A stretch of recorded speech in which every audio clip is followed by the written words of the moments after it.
अब इनको फोन कर रहे हैं। मैं सीतापुर की ऐतिहासिक धरती पे आप सभी का इतनी बड़ी संख्या में पहुंचने पर बहुत बहुत धन्यवाद देता हूं। सबसे पहले धन्यवाद देता हूं हमारी माओं का, बहनों का, बच्चियों का, जिनका प्यार आशीर्वाद मुझे हमेशा मिलता रहा। फिर धन्यवाद दूंगा अपने नौजवान साथियों का, छोटे भाइयों का और मेरे हम साथियों का। उन्होंने हमेशा समय समय पे मेरी बात के साथ खड़े होकर एक प्राइमरी स्कूल के हेडमास्टर के बेटे को इस उत्तर प्रदेश और देश में पहचान दिलाने का काम किया। ऐसे भीम आर्मी आजाद समाज पार्टी के सभी नौजवान साथियों का मैं धन्यवाद करता हूं। मैं धन्यवाद करता हूं मुझसे उम्र में बड़े हमारे सम्मानित बुजुर्गों का, बड़े भाइयों का, मीडिया के साथियों का भी, पुलिस के साथियों का भी मैं धन्यवाद करता हूं। और सबसे ज्यादा धन्यवाद करता हूं यहाँ की जो टीम है, जिन्होंने अपनी मेहनत का एक एक पैसा लगा के पिछले लंबे समय से दिन रात एक करके गांव-गांव, गली-गली जाके लोगों के बीच में संघर्ष करके उनके दुख सुख में खड़े होके आजाद समाज पार्टी को, भीम आर्मी को आज एक ताकत बनाने का काम यहाँ पर किया।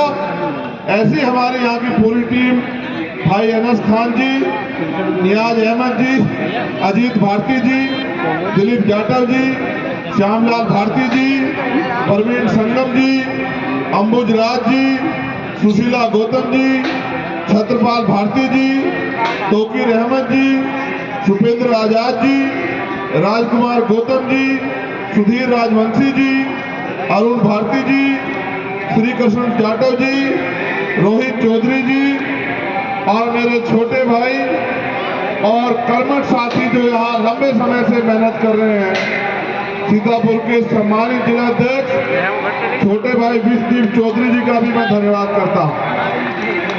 मैं धन्यवाद करता हूँ हमारे उत्तर प्रदेश के भीम आर्मी के सबसे बड़े नेता और मेरे छोटे भाई कुलदीप भार्गव जी का मैं धन्यवाद करता हूँ। अनिकेत धानुक जी का मैं धन्यवाद करता हूँ। हमारे बड़े नेता सौरभ किशोर जी का, विजय जी का और तमाम साथी जो यहाँ पहुंचे। अब मैं आप सबसे आग्रह करूंगा कि आप हिंदुस्तान बैठ जाए तो मैं अपनी बात सभी साथियों से मजबूत नेता और मेरे छोटे भाई राकेश जी का भी, जो जिला अध्यक्ष है, उनका भी बहुत बहुत धन्यवाद करता हूँ। सम्मानित साथियों, अपनी बात को शुरू करने से पहले समय समय पे भारत की धरती पे जन्मे सभी संतों, गुरुओं, महापुरुषों को नमन करता हूँ।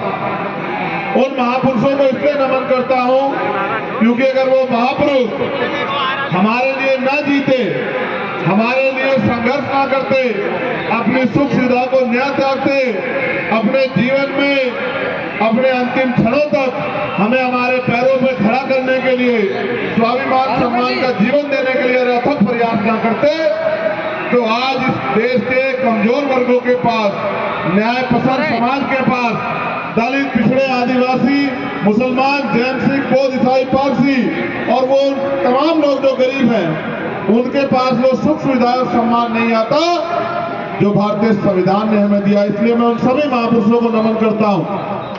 महामानव तथागत बुद्ध से लेके संत शिरोमणि सतगुरु रविदास जी महाराज, भगवान वाल्मीकि महाराज, गुरु नानक देव, संत कबीर, गुरु घासीदास जी महाराज, संत गाडगे जी महाराज, नारायणा गुरु, राष्ट्रपिता ज्योतिबा फूले, छत्रपति साहू जी महाराज, डॉक्टर बाबा साहब अम्बेडकर, महामना रामसु वर्मा, पेरियर लल्ले यादव, ईवी पेरियर रामानायकर स्वामी, संत राम बी प्रजापति, बाबू जगदेव प्रसाद कुशवाहा, जननायक कपूरी ठाकुर, मान्यवर दीना मानव वाल्मीकि साहब, मान्यवर काशी राम साहब और वो महापुरुष, चाहे आजादी की लड़ाई में उनका योगदान रहा हो, माँ उदा देव पासी हो या माँ छलकाई बारी कोरी हो या माँ अवंतिका बाई लोधी हो, उन तमाम महापुरुषों को, वीरांगनाओं को भी मैं नमन करता हूँ।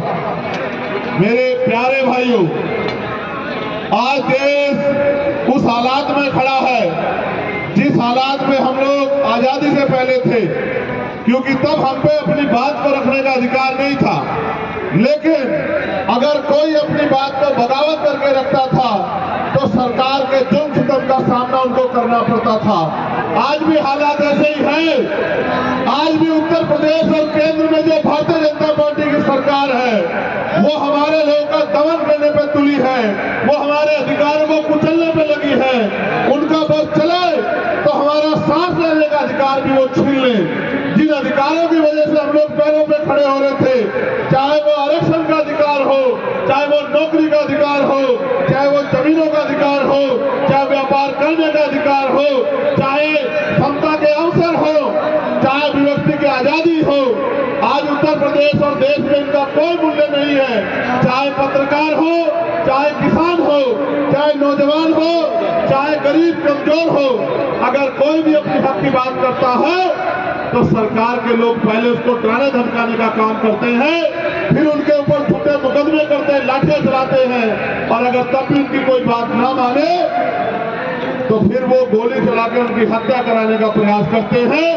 अब से 6 महीने पहले 28 अगस्त के दिन मेरे सीने पे और पीठ पे 4 गोलियां चलाई गई, लेकिन आपके प्यार आशीर्वाद और महापुरुषों के आशीर्वाद की वजह से वो गोलियां मेरा कुछ नहीं बिगाड़ पाई। वो गोलियां भी मेरे लिए फूल साबित हुए और वो गोलियां भी अपनी हिम्मत हार बैठी। शक्ति आपके प्यार की है, ये शक्ति आपके प्यार की है। मेरे प्यारे भाइयों बहनों, नौजवान साथियों, ये देश बुद्ध का देश है, ये देश रविदास जी का देश है, ये देश कबीरदास जी का देश है, और इस देश में समता, समानता, बंधुत्व, भाईचारे का आंदोलन अब से नहीं 2-2000 साल पहले से चल रहा था। मैं इतिहास का भी स्टूडेंट हूँ और मैं पढ़ता भी और जानता और वकील भी हूँ। मैं समझता हूँ कि जिस तरह के हालात हैं, लोगों के मन में निराशा और डर पैदा हो गया है। उनको लगता है कि संविधान खत्म हो जाएगा, उनके मन में डर है कि लोकतंत्र खत्म हो जाएगा, उनके मन में डर है कि गरीब गुलाम बन जाएगा। मैं आपको विश्वास के साथ कहना चाहता हूँ, ये भारत है। इस भारत में चंद्रगुप्त मौर्य भी पैदा हुए हैं, इस भारत में सम्राट अशोक भी पैदा हुए हैं, इस भारत में डॉक्टर बाबा साहब अम्बेडकर भी पैदा हुए हैं, और इसी भारत में मान्यवर काशी राम साहब भी पैदा हुए हैं, और इसी भारत में हम सब लोग भी जन्मे हैं। हम अपने देश को, अपने देश की मिट्टी को, जैसे हम अंग्रेजों के खिलाफ लड़े थे, उसी तरह हम आज की तानाशाही सरकार के खिलाफ लड़के इस गुलामी की बेड़ियों को काटने का काम करेंगे। मेरी बात को आप याद रखना, क्योंकि सर्दी का मौसम है।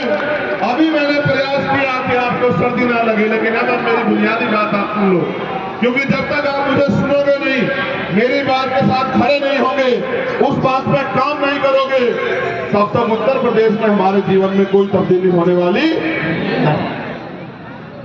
आज हालात ये हैं, महंगाई कमर तोड़ रही है, नौजवान पढ़ा लिखा भाई बहन घर में बेबस आंसू बहा रहे हैं। कोई भर्ती आती है तो पेपर लीक हो जाते हैं, फिर भी अगर किसी तरह से भर्ती आगे बढ़ जाए तो आरक्षण में घोटाला होता है। आप उस सामने हमने देखा 69,000 शिक्षक भर्ती के हमारे भाई बहन, 20,000 पदों पे घोटाला हुआ। घोटाला करने वाले शिक्षा मंत्री को जेल भेजना चाहिए था, उसको जेल भेजने की बजाय उसका फूलों से स्वागत हुआ। और जिन भाइयों बहनों की नौकरी छीन ली गई, वो लखनऊ में इको गार्डन के सामने इस कड़ाकती ठंड में वो आमरण अनशन पे बैठे, उनकी जान पे बनाइए। लेकिन इस निकम्मी, निठल्ली और भ्रष्टाचारी सरकार को, तानाशाही सरकार को एक बार इन दलित पिछड़ों की सुध नहीं आती है। ये धर्म के आधार पर गैर बराबरी कर रहे हैं, ये जाति के आधार पर गैर बराबरी को बढ़ावा दे रहे हैं, ये हमारे लोगों को अपने पाले में लेकर हमारे अधिकारों को खत्म करने का काम कर रहे हैं। मैं आपको कहना चाहता हूं, गौर करो, 14 अगस्त 1947 जिस दिन ये भारत अंग्रेजों के अधीन था और हम अंग्रेजों से लड़ रहे थे, क्रांतिकारी अपनी जान को जोखिम में डाल के, अपनी जान को हथेली पे लेके देश की आजादी के लिए प्रयास कर रहे थे। 15 अगस्त को जब आजादी मिली तो 14 अगस्त को जिसकी जेब में 1 रुपया था, 15 अगस्त को भी आजादी के बाद उसकी जेब में 1 ही रुपया था। जिसके पास 1 गज जमीन थी 15, 16, 17 अगस्त 1947 को उसके पास 1 गज जमीन ही थी, उससे फालतू नहीं हुई। जो व्यापारी नहीं था वो उद्योगपति नहीं बना, जिसके पास नौकरी नहीं थी उसको नौकरी नहीं मिली। हुआ क्या कि इस देश की सामाजिक व्यवस्था इतनी मजबूत थी, उस व्यवस्था में जो लोग ताकत में थे उन्होंने कभी भी दलित पिछड़े वर्ग के लोगों को अधिकार नहीं लेने दिए। उनको शिक्षा विहीन रखा, उनको अधिकार विहीन रखा, उनको तमाम तरह के साधनों से विहीन रखा। फिर आजादी आई, 26 जनवरी से 1950 को देश का संविधान लागू हुआ और उस संविधान ने कहा कि इस देश में रहने वाला हर एक व्यक्ति बराबर होगा, चाहे वो किसी जाति का, किसी धर्म का हो। सबको अपने धार्मिक स्थलों पे जाने की, पूजा अर्चना करने की, तरक्की करने की, आगे बढ़ने की, बुनियादी सुविधा लेने की आजादी होगी। और जो सरकारी सिस्टम बनेगा उस सरकारी सिस्टम में हर एक आदमी की हिस्सेदारी होगी, हर एक आदमी का उस पर जोर होगा। लेकिन आज क्या है? आज क्या है? जिस दिन आजादी मिली, धन धरती राजपाट में बंटवारा नहीं हुआ मेरे भाइयों, मेरी माँ बहनों। जो गरीब था वो गरीब रहा, जो अमीर था वो अमीर होता गया, गरीब गरीब होता गया और अमीर अमीर होता गया। थोड़ी बहुत जगह तब्दीली हुई, वो जो आरक्षण की व्यवस्था हुई सरकारी नौकरियों में, उसकी वजह से मेरे आपके घर के लोग सरकारी नौकरियों में पहुंचे। सरकारी नौकरियों में पहुंचे तो जेब में पैसे आए, जेब में पैसे आए तो पेट की भूख शांत हुई। जब कनस्तर में आटा आ गया तो उसने सोचा कि हम इस देश में मेहनत मजदूरी सबसे ज्यादा करते हैं, फिर भी हम इस देश में गरीब क्यों हैं। और निर्णय ये हुआ कि बाबा साहब अम्बेडकर की बात को अगर हम नहीं मानेंगे, बाबा साहब अम्बेडकर की बात के साथ हम नहीं खड़े होंगे तो ये गुलामी की बेटियां नहीं कर सकती। और बाबा साहब ने क्या कहा? बाबा साहब ने कहा, जिस दिन वोट का अधिकार उन्होंने हमें दिलाया, कहा कि आज मैंने रानी का पेट चीर दिया, आज के बाद राजा जो पैदा होगा वो मतदान पेटी से पैदा होगा, आज के बाद जो राजा पैदा होगा वो बैलेट बॉक्स से तैयार होगा। जब मैं अपनी बात को खत्म कर रहा हूं तो तब मुझे इस बात को आप याद दिलाना कि बाबा साहब ने क्या कहा था। मैं आप सबके बाद इशारे में कह रहा हूं कि जब मैं अपनी बात को खत्म करने की तरफ हूं तब आप मुझसे कहना कि भैया मत पेटी से राजा पैदा होगा, इस पे भी अपनी बात पूरी करो। कहोगे नहीं कहोगे? इसलिए आपको याद दिला रहा हूं कि आपको याद रहा। काम की बात सुनो, लोकतंत्र आया। लोकतंत्र की बुनियाद यह थी कि जिन अधिकारों से हमें वंचित किया गया वो अधिकार हम तक पहुंचे। लोक लेखा समिति बनी प्रदेश में, केंद्र स्तर पे, फिर और बात आगे बढ़ी, पंचायत स्तर पे पंचायत राज लागू हुआ।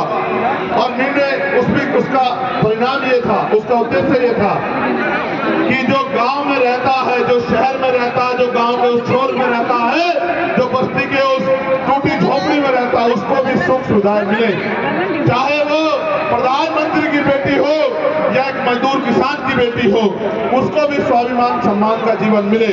जो गरीब है वो अगर उससे टैक्स लिया जा रहा है तो उसको सुविधा देने का काम सरकार का होना चाहिए। हम इस देश के लोकतंत्र को समझ नहीं पाए। हमारे महापुरुष कह के गए, बाबा साहब अम्बेडकर ने भी कहा कि राजनीतिक सत्ता वो चाबी है जो आपकी सारी परेशानियों का हल कर सकती है। Political power is the master की। और उन्होंने ये भी कहा कि राजनीति में हिस्सेदारी नहीं करोगे तो उसका सबसे बड़ा दंड ये होगा कि अयोग्य लोग आपके ऊपर शासन करेंगे। आज देश में ऐसे लोग राज सत्ता में बैठे हैं जिनसे ना राज चलाना आता, ना घर चलाना आता, जिनको ये भी नहीं पता कि किस तरह हमारी माँ बहनें अपने आंसू बहा बहा के भूखे पेट इस देश में अपना समय पर व्यतीत कर रहे हैं। किस तरह से एक गरीब आदमी जब अपनी बेटी की शादी करता है तो हजारों रुपए उधार लेता है, पूरी जिंदगी उस उधार को चुकाता रहता है। जब कोई आदमी अपने बच्चे को पढ़ाने का प्रयास करता है, अच्छी शिक्षा दिलाने का प्रयास करता है तो उसको अपनी जमीन गिरवी रखनी पड़ती है, जमीन बेचनी पड़ती है या लोन लेना पड़ता है और पूरी जिंदगी वो लोन नहीं उतार पाता क्योंकि बेटे को रोजगार नहीं मिलता। आज ठंड का माहौल है, पानी पिला दो भाई। और ठंड का माहौल है। इस ठंड के माहौल को सीतापुर में हम ठंडा नहीं रखेंगे। इस ठंड के माहौल को हम लोग गर्मी में बदलेंगे, और गर्मी में तब बदला जाएगा जब घर्षण होगा, और घर्षण तब होगा जब आप मेरी बात पे दोनों हाथ उठा के विश्वास दिलाओगे कि हम आपकी बात के साथ खड़े हैं।